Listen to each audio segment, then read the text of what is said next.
श्री परमात्मने नमः।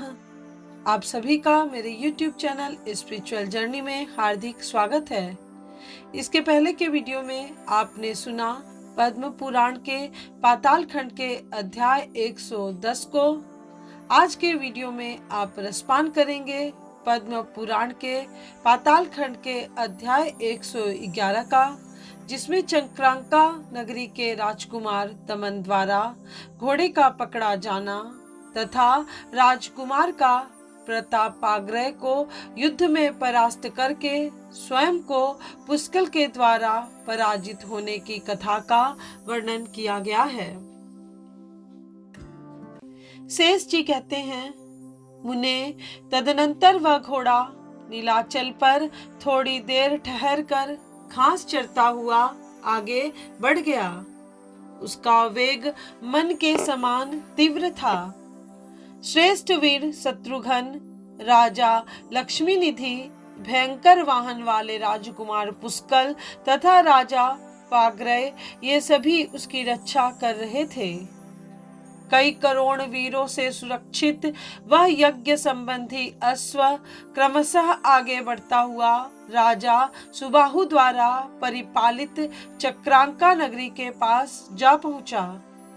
उस समय राजा का पुत्र दमन शिकार खेल रहा था। उसकी दृष्टि उस घोड़े पर पड़ी जो चंदन आदि से चर्चित तथा मस्तक में सुवर्णमय पत्र से शोभायमान था। राजकुमार दमन ने उस पत्र को बांचा। सुंदर अक्षरों में लिखा होने के कारण उसकी बड़ी शोभा हो रही थी। पत्र का अभिप्राय समझकर वह बोला, अहो भूमंडल पर मेरे पिताजी के जीते जी यह इतना बड़ा अहंकार कैसा? जिसने यह घमंड दिखाया है उसे मेरे धनुष से छूटे हुए बाण इस उद्दंडता का फल चखाएंगे। आज मेरे तीखे बाण शत्रुघ्न के समस्त शरीर को घायल करके उन्हें लहूलुहान कर देंगे, जिससे वे फूले हुए पलाश की भांति दिखाई देगा। आज सभी श्रेष्ठ योद्धा मेरी भुजाओं का महान बल देखें। मैं अपनी धनुर्दंड से करोड़ों बाणों की वर्षा करूंगा। राजकुमार दमन ने ऐसा कहकर घोड़े को तो अपने नगर में भेज दिया और स्वयं हर्ष तथा उत्साह में भरकर सेनापति से कहा, महामते, शत्रुओं का सामना करने के लिए मेरी सेना तैयार कर दो।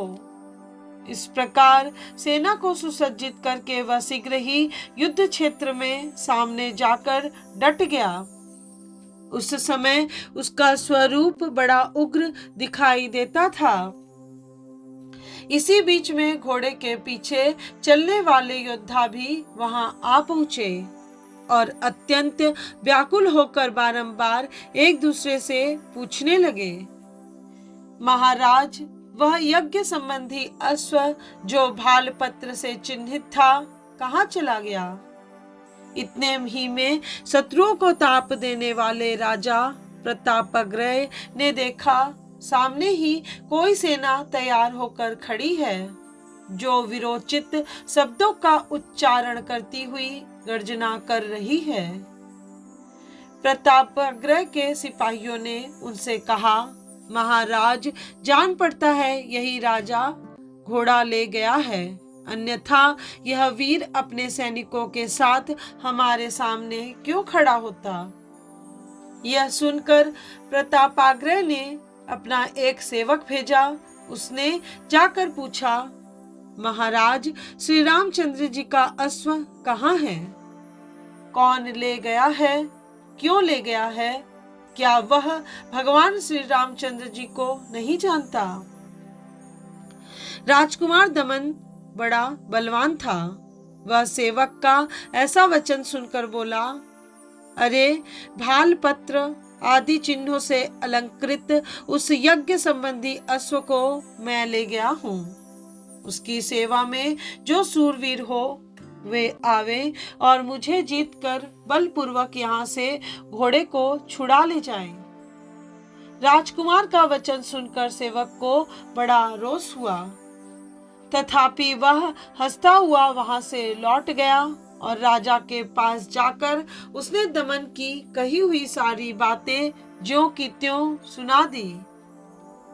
उसे सुनते ही महाबली प्रतापाग्रह की आंखें क्रोध से लाल हो गई और वे 4 घोड़ों से सुशोभित सुवर्णमय रथ पर सवार हो बड़े बड़े वीरों को साथ ले राजकुमार से युद्ध करने के लिए चले। उनकी सहायता में बहुत बड़ी सेना थी। आगे बढ़कर वे धनुष पर टंकार देने लगे। उस समय रोषपूर्ण नेत्रों वाले राजा प्रतापाग्रह के पीछे पीछे बहुत से घुड़सवार और हाथी सवार भी गए। निकट जाकर प्रतापाग्रह ने युद्ध के लिए उद्धत राजकुमार को संबोधित करके कहा, कुमार, तू तो अभी बालक है, क्या तूने ही हमारे श्रेष्ठ घोड़े को बांध रखा है? अरे, समस्त वीर शिरोमणि जिनके चरणों की सेवा करते हैं, उन महाराज श्री रामचंद्र जी को तू नहीं जानता? दैत्यराज रावण भी जिनके अद्भुत प्रताप को नहीं सह सका, उन्हें के घोड़े को ले जाकर तूने अपने नगर में पहुंचा दिया है। जान ले, मैं तेरे सामने आया हुआ काल हूं, तेरा घोर शत्रु हूं।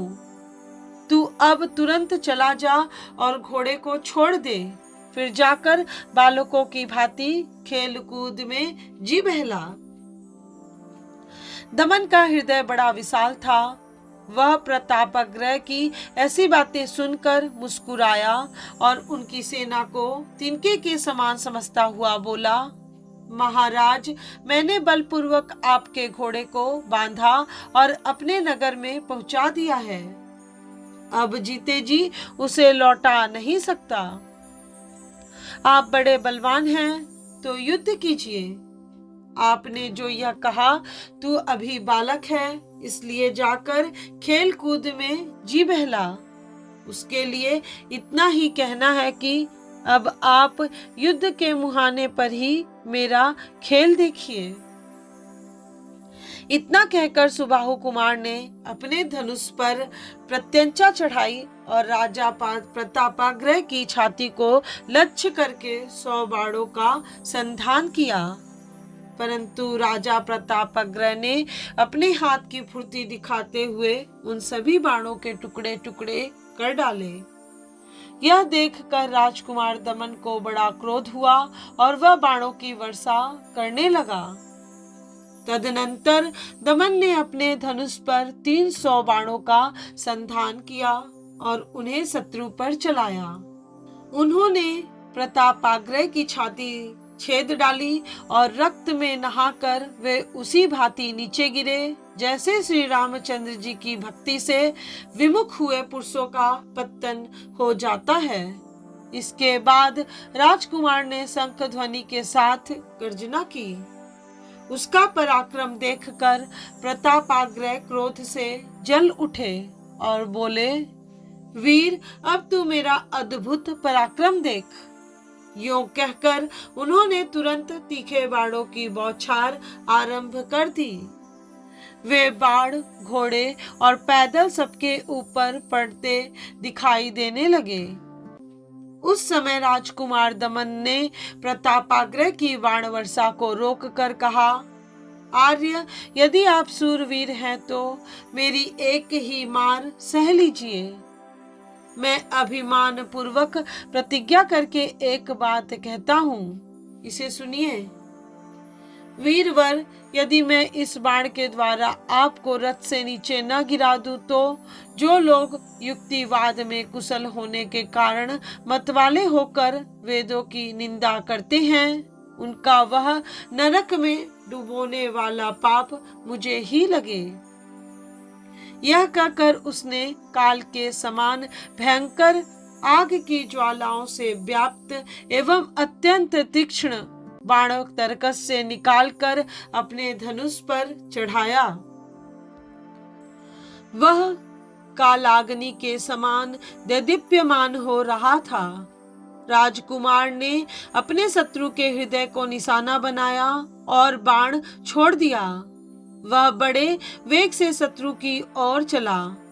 प्रतापाग्रह ने जब देखा कि शत्रु का बाण मुझे गिराने के लिए आ रहा है, तो उन्होंने उसे काट डालने के लिए कई तीखे बाण अपने धनुष पर चढ़ाए, किंतु राजकुमार का बाण प्रतापाग्रह के सब बाणों को बीच से काटता हुआ उनके धैर्य युक्त हृदय तक पहुंच ही गया। हृदय पर चोट करके वह उसके भीतर घुस गया। राजा प्रतापाग्रह उसकी चोट खाकर पृथ्वी पर गिर पड़े। उन्हें मूर्छित, चेतनाहीन एवं रथ की बैठक से धरती पर गिरा देख सारथी ने उठाकर रथ पर बिठाया और युद्ध भूमि से बाहर ले गया। उस समय राजा की सेना में बड़ा हाहाकार मचा। समस्त योद्धा भागकर वहां पहुंचे जहां करोड़ों वीरों से घिरे हुए शत्रुघ्न मौजूद थे। प्रतापाग्रह को परास्त करके राजकुमार दमन ने विजय पाई और अब वह शत्रुघ्न की प्रतीक्षा करने लगा। उधर शत्रुघ्न को जब यह हाल मालूम हुआ तो वे क्रोध में भरकर दांतों से दांत पीसते हुए बारंबार सैनिकों से पूछने लगे, कौन मेरा घोड़ा ले गया है? किसने सूर शिरोमणि राजा प्रतापाग्रह को परास्त किया है? तब सेवकों ने कहा, राजा सुबाहु के पुत्र दमन ने प्रतापाग्रह को पराजित किया है। वे ही यज्ञ का घोड़ा ले गए हैं। यह सुनकर शत्रुघ्न बड़े वेग से चलकर युद्ध भूमि में आए। वहां उन्होंने देखा कितने ही हाथियों के गंड स्थल विदीर्ण हो गए हैं। घोड़े अपने सवारों सहित घायल होकर मरे पड़े हैं। यह सब देखकर शत्रुघ्न के नेत्र क्रोध से लाल हो गए। वे अपने योद्धाओं से बोले, यहाँ मेरी सेना में संपूर्ण अस्त्र शस्त्रों का ज्ञान रखने वाला कौन ऐसा वीर है जो राजकुमार दमन को परास्त कर सकेगा?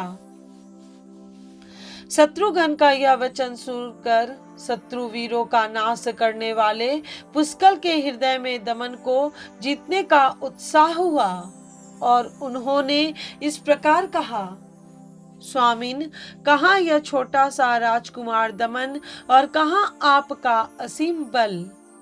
महामते, मैं अभी जा रहा हूँ। आपके प्रताप से दमन को परास्त करूंगा। युद्ध के लिए मुझे सेवक के उद्धत रहते हुए कौन घोड़ा ले जाएगा? श्री रघुनाथ जी का प्रताप ही सारा कार्य सिद्ध करेगा। स्वामिन, मेरी प्रतिज्ञा सुनिए, इससे आपको प्रसन्नता होगी।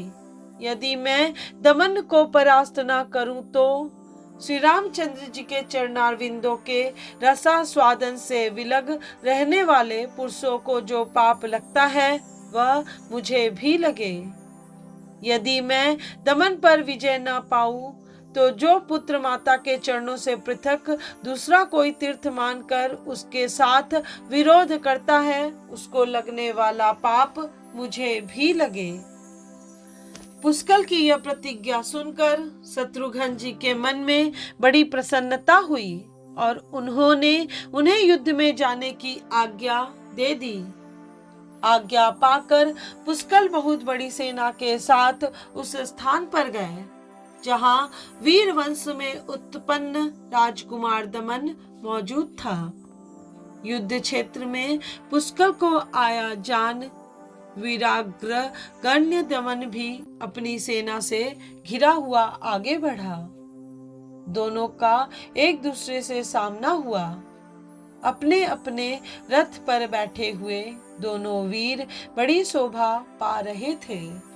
उस समय पुष्कल ने महाबली राजकुमार से कहा, दमन, तुम्हें मालूम होना चाहिए कि मैं तुम्हारे साथ युद्ध करने के लिए प्रतिज्ञा करके आया हूँ। मेरा नाम पुष्कल है।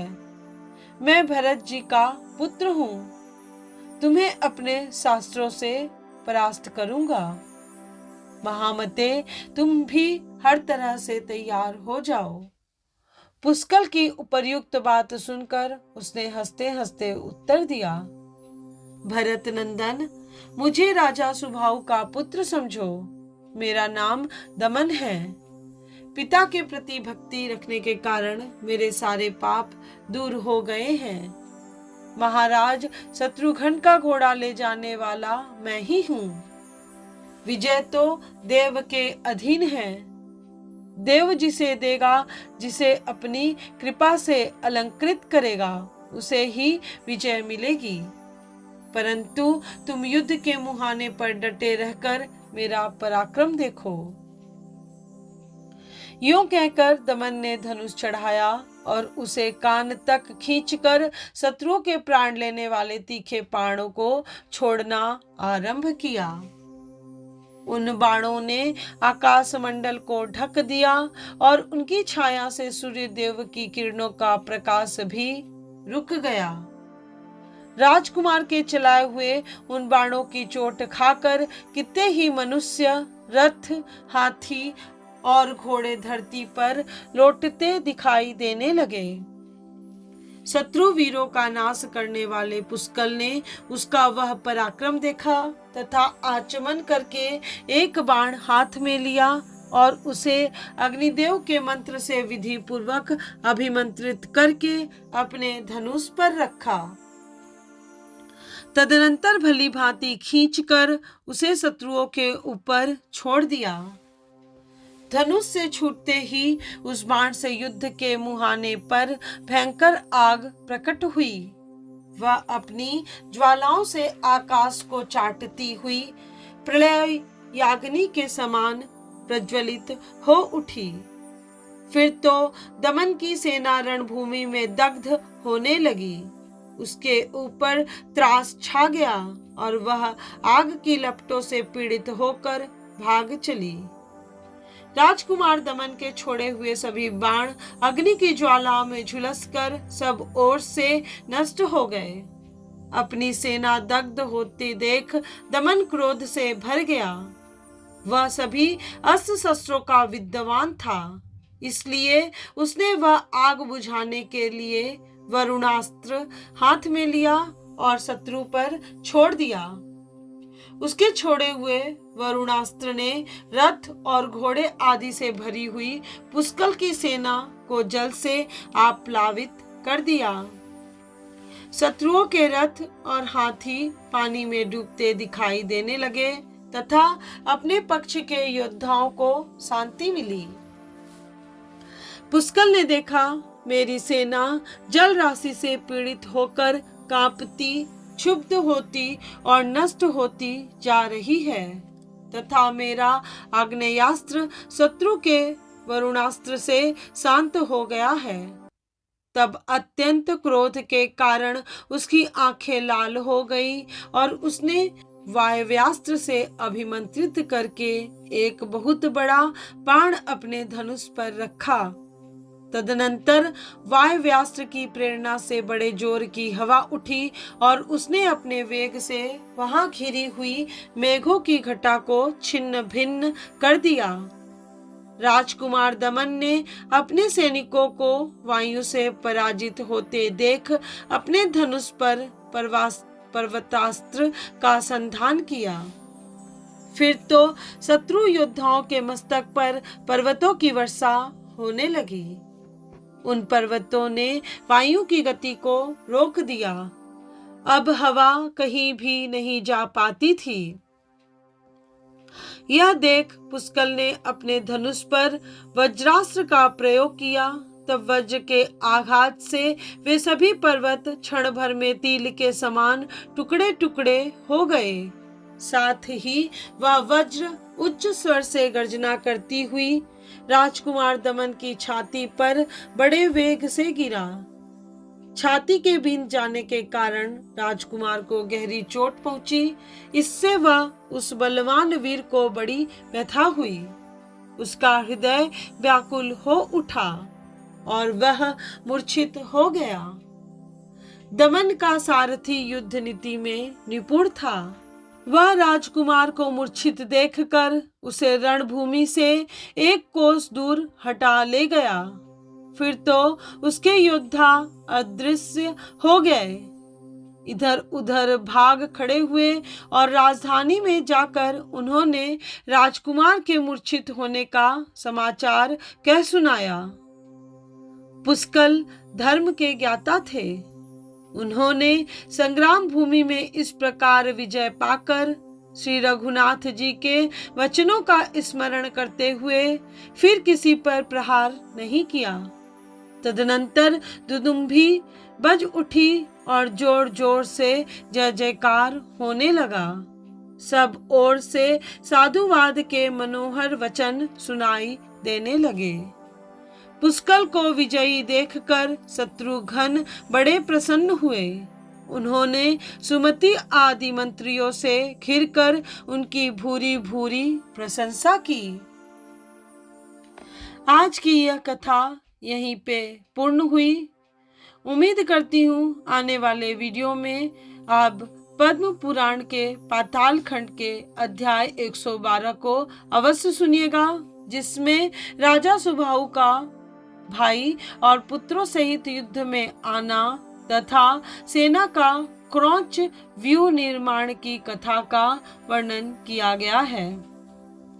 आज का वीडियो आपको पसंद आया हो तो वीडियो को लाइक करें और सभी सगे संबंधियों और रिश्तेदारों के साथ शेयर करें। साथ ही चैनल को सब्सक्राइब करके बेल आइकन को प्रेस करना मत भूलिएगा, जिससे चैनल पर अपलोड होने वाले सभी वीडियोस की नोटिफिकेशन आपको समय पर मिल सके।